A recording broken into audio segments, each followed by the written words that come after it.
Podcast ini mengandungi kandungan sensitif. Tiada kaitan antara yang masih hidup atau yang telah mati.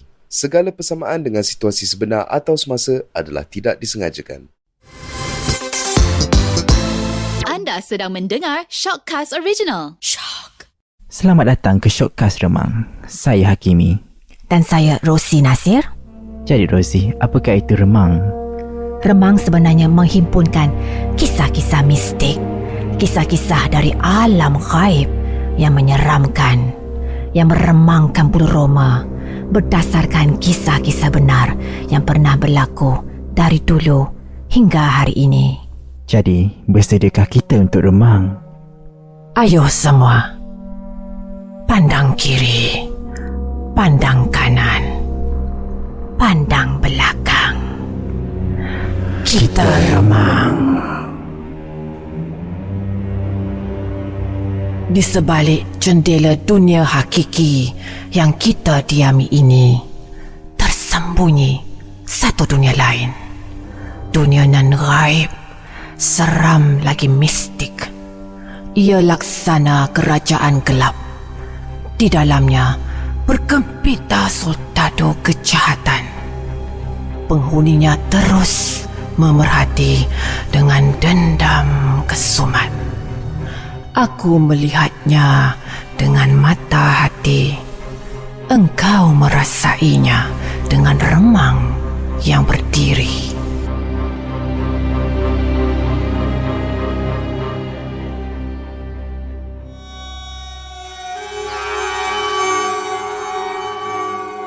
Hairan betul aku. Tiap kali senja menjelang maghrib, pasti ada bau busuk, seperti bau bangkai haiwan. Meruap-ruap aromanya, memenuhi setiap ruang rumah sewa nombor 43 ni. Ya, rumah nombor 43 ni, rumah sewa baru aku dan Wati. Rumah teras selama 2 tingkat. Ada 4 bilik tidur dengan 3 bilik air. Aku dan Wati sama-sama bekerja di PJ, tapi company lain-lain.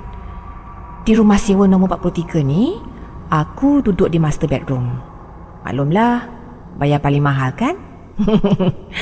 Wati pula duduk di bilik kedua.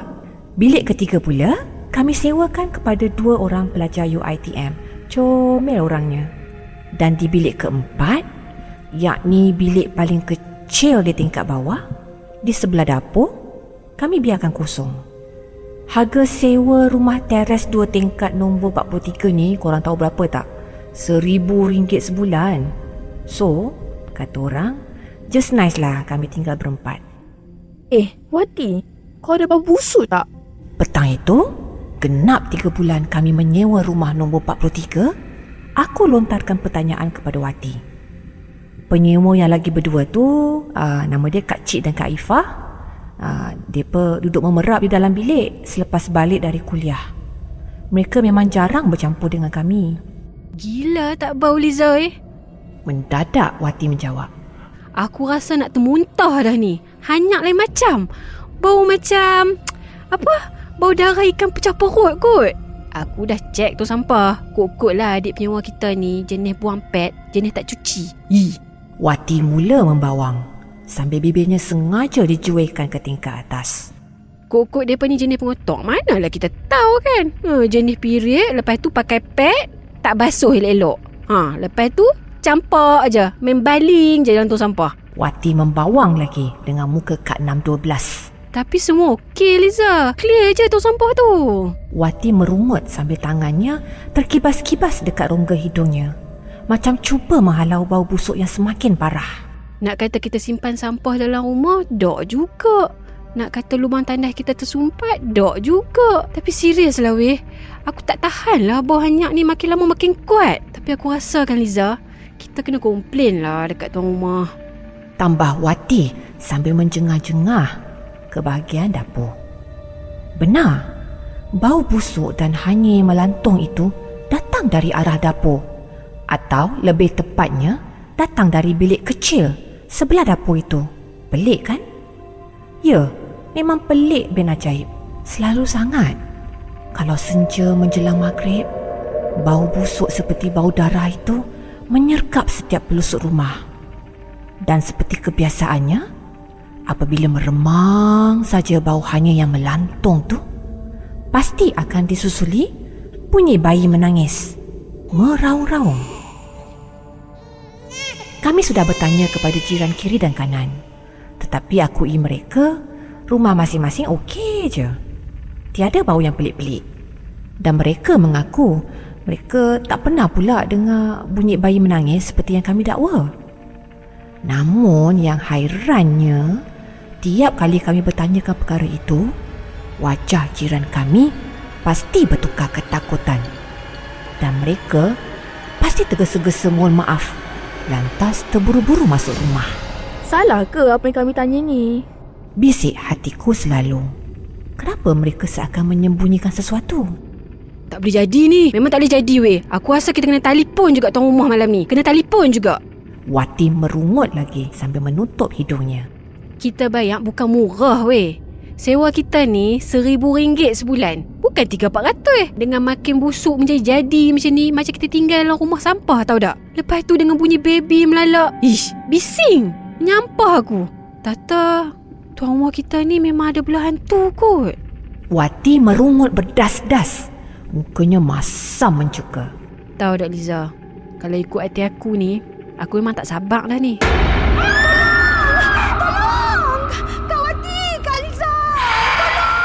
Ya Allah, awak dengan Kak Cik dengan Ipah tu.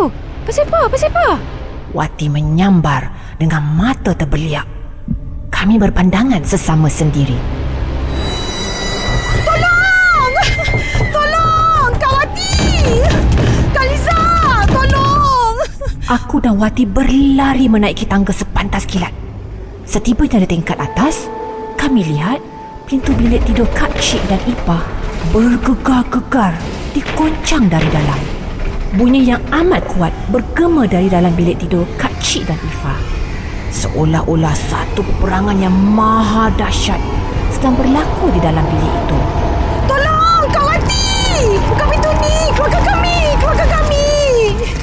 Kak Cik Ipah, sabar. Kak Wati tengah cari kunci bilik ni.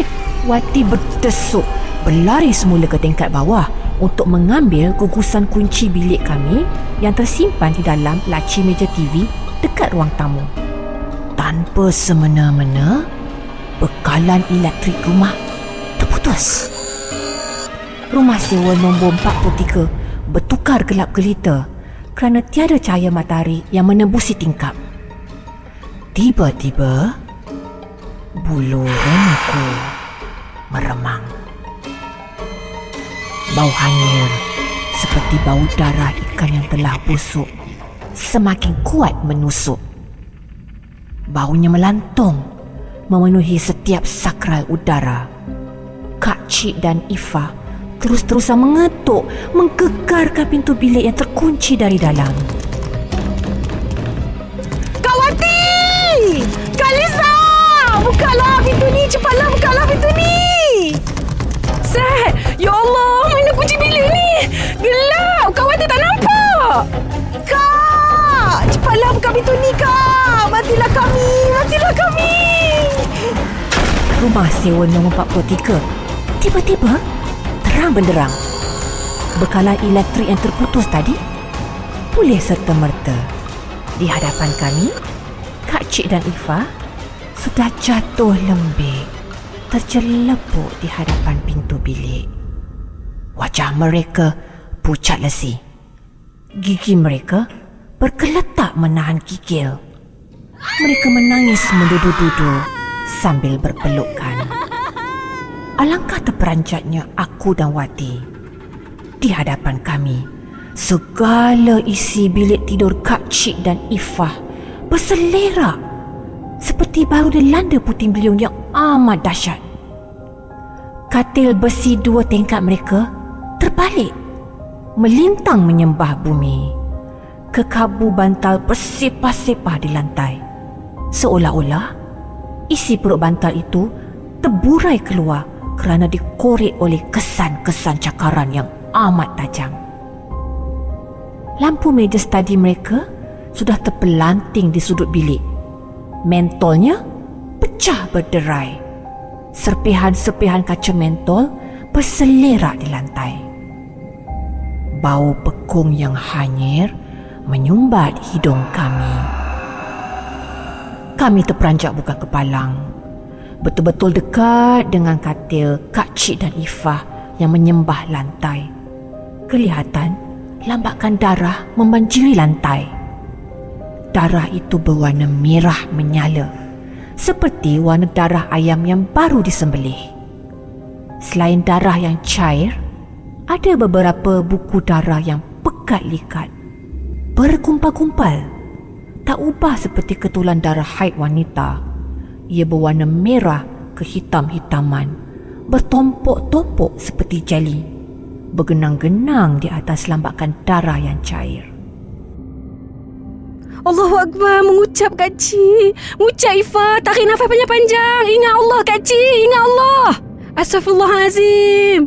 Apa benda semua ni Kak Cik? Darah siapa ni? Siapa buat ni? Siapa? Wati bertanya bertalu-talu sambil memegang bahu Kak Cik yang longlai.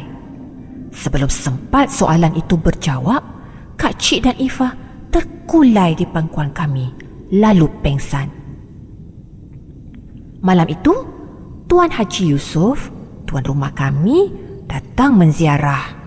Mujur dia tiba tak sampai 15 minit selepas Wati menelefonnya. Nasib baik juga dia datang membawa bersama anak bujangnya. Maka, bergotong royonglah kami membersihkan bilik tidur Kak Cik dan Ifah yang sudah tunggang langgang seperti dilanda tsunami itu. Tuan Haji melurut-lurut janggutnya yang sejemput itu sambil melepaskan satu keluhan yang berat. Dah berapa lama kamu kena ganggu? Tanya Tuan Haji Yusof. Sejak minggu ketiga kami menyewa rumah ini, Tuan Haji. Aku membuat pengakuan sambil mengerling ke arah Wati yang masam mencuka. Kak Cik dan Ifah sedang tidur di ruang tamu, berbungkus selimut dari tengkuk sampai ke hujung kaki. Bunyi alunan ayat ruqyah yang dimainkan dari telefon bimbit mereka bergema kuat. Ayat ruqyah sememangnya mustajab untuk menghalau iblis dan syaitan. Allah, beginilah. Saya minta maaf. Saya betul-betul minta maaf daripada kami berempat. Ujar Tuan Haji Yusof sambil mengusap-ngusap janggutnya lagi. Kami memandangnya kehairanan. Sebenarnya, rumah nombor 43 ni memang dah lama masalah. Akhirnya Tuan Haji Yusof mendapat kekuatan untuk bercerita. Bermasalah? Apa maksud Tuan Haji? Aku memandangnya kehairanan. Rumah ni dulu, 7 tahun dulu disewa oleh seorang anak dara. Cantik orangnya. Aisyah namanya. Tuan Haji memulakan cerita. Matanya menerawang, cuba mengimbas kisah lalu sambil membayangkan kembali rupa paras Aisyah, penyewa lamanya. Aisyah ni misteri orangnya. Jiran-jiran ni cubalah nak bergaul dengan dia, tapi dia cuba jauhkan diri. Hari-hari ada yang menjemput, kereta-kereta mewah pula yang datang. Dia sendiri pun dah pakai BMW. Baju, beg tangan semua mahal. Padahal dia pun dah 2 tahun dah bekerja sebenarnya. Aisyah ni anak orang kaya ke Tuan Haji? Aku meneka. Tak.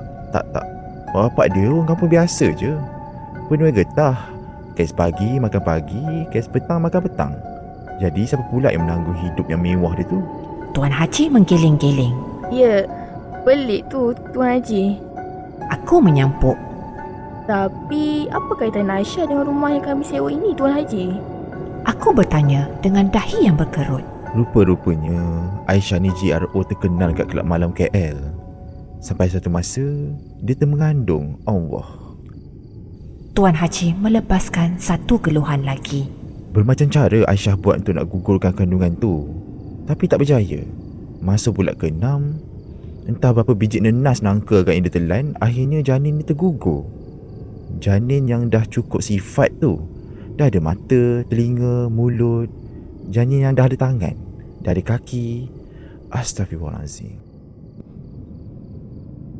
Tuan Haji Yusof menggeling-geling kesal sambil mengesat-ngesat matanya. Malam itu, di sebuah kamar kecil di tingkat bawah, Rumah sewa nombor 43, seorang wanita muda bertarung nyawa untuk melahirkan bayinya yang tidak cukup bulan. Bayi yang tidak berdosa itu akhirnya berjaya diterankan dari rahimnya yang dialiri darah. Namun sayang sekali, manusia yang selayaknya dipanggil ibu itu telah dirasuki syaitan. Dengan sebilah pisau daging yang tajam, wanita itu mencincang janin berusia 6 bulan yang masih hidup dan sudah cukup sifat itu kepada 9 bahagian.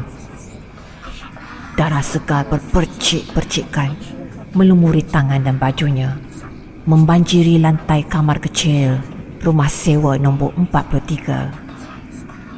Janin yang tidak berdosa itu menangis, meraung sekuat-kuat hati sewaktu tangan kanannya dicincang oleh si ibu buat kali pertama. Kemudian, si ibu mencincang pula tangan kirinya sehingga putus. Janin yang sudah punya kaki dan tangan itu menjerit. Tangisannya berlumur azab dan sengsara.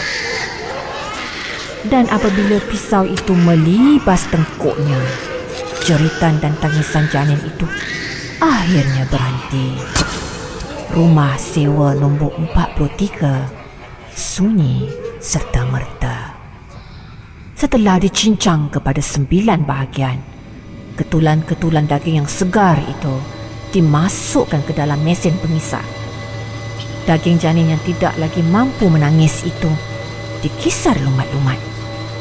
Bunyi tulang tembulang dikikis pisau tak sedikit pun mengundang rasa belas si ibu.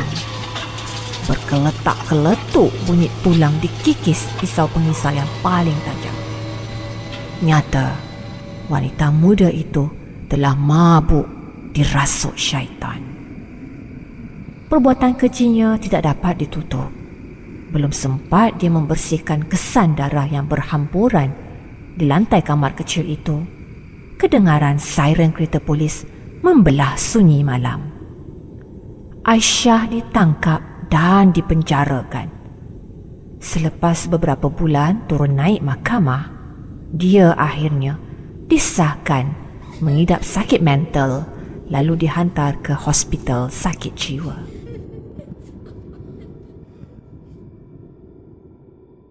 أعوذ بالله من الشيطان الرجيم بسم الله الرحمن الرحيم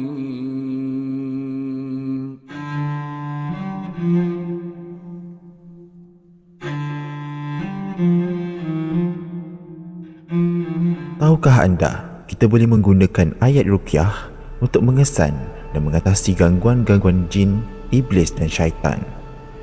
Berikut adalah beberapa cara untuk menggunakan ayat ruqyah. Bagi menjaga kesihatan diri dan keluarga daripada gangguan jin, anda boleh memasang ayat ruqyah di dalam rumah atau dalam premis penjagaan sepanjang 3 kali sehari. Jika anak-anak menangis pada waktu malam, anda bolehlah memperdengarkan ayat ruqyah dengan kuat. InsyaAllah, jin atau syaitan akan lari daripada gangguan anak-anak anda. Jika kita sering mengalami masalah dalam pekerjaan, selalu berasa malas, badan terasa berat, maka perdengarkanlah ayat ruqyah ini sebanyak 3 kali sehari. InsyaAllah, kita akan cergas dan kembali bersemangat. Selamat mencuba.